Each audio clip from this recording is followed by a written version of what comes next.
3 years ago today, a flight started just like any other, but ended like no other.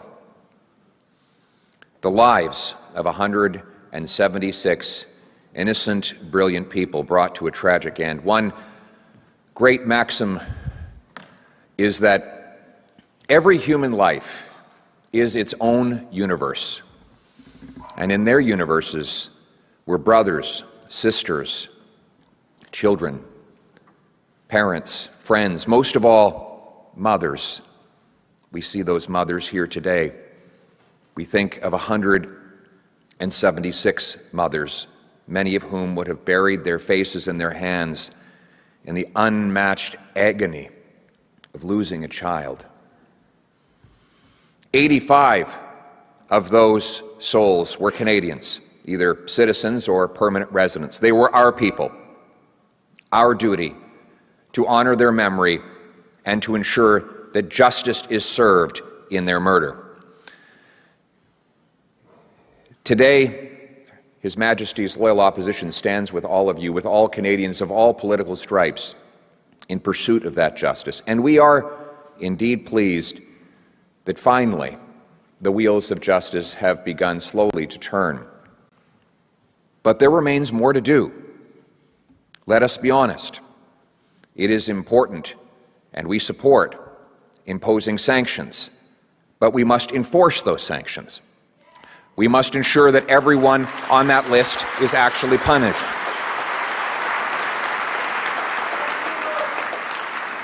We must ensure that every member of the regime, right up to the very top, both the political and the religious leaders, are added to the list of the sanction.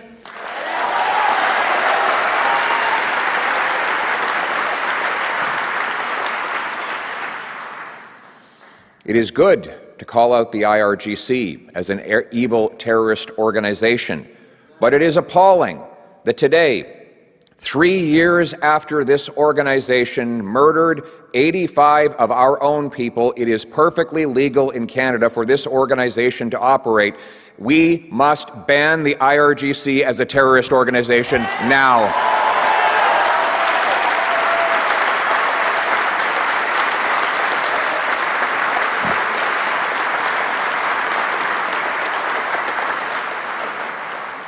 It is outrageous that our own citizens, our people in this country, feel afraid to go out into their neighborhoods, that they have gone into gyms and seen a police chief from Tehran who is in charge of the Tehran police force when that organization killed a Canadian woman, Zara Kazemi. It is an outrage.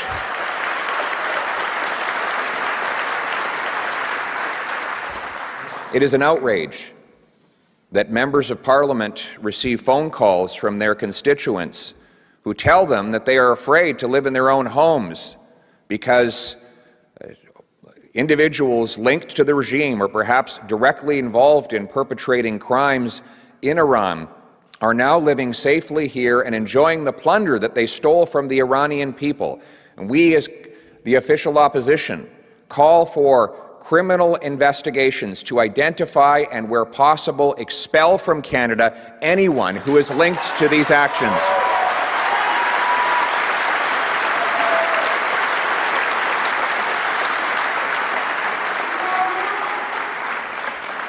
And we need stronger laws to end foreign interference in this country.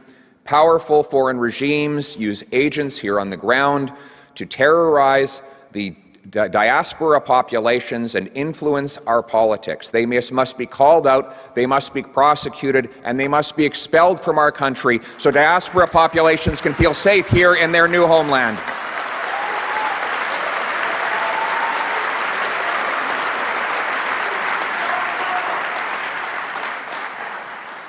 And we must push harder and further at all international fora to prosecute the criminals and to hold them accountable, both in our words and in our deeds.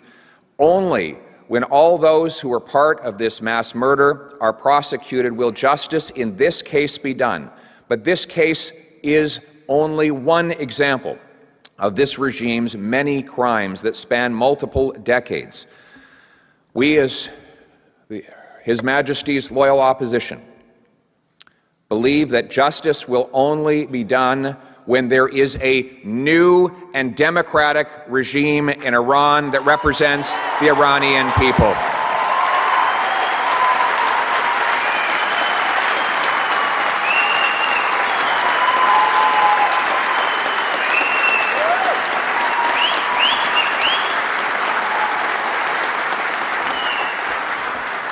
The values for which you strive, they are not just Canadian values or Iranian values or American or English values. These are human values. The values of woman, life, freedom, these values of individual dignity, the right to speak without fear, these are inscribed on every single human heart. It is our duty as Canadians to lock arms with all of you and with people all around the world to bring about that day when the people of Iran are able to live up to the full splendor of their potential, to live in a free land where they have the self-determination to decide for themselves.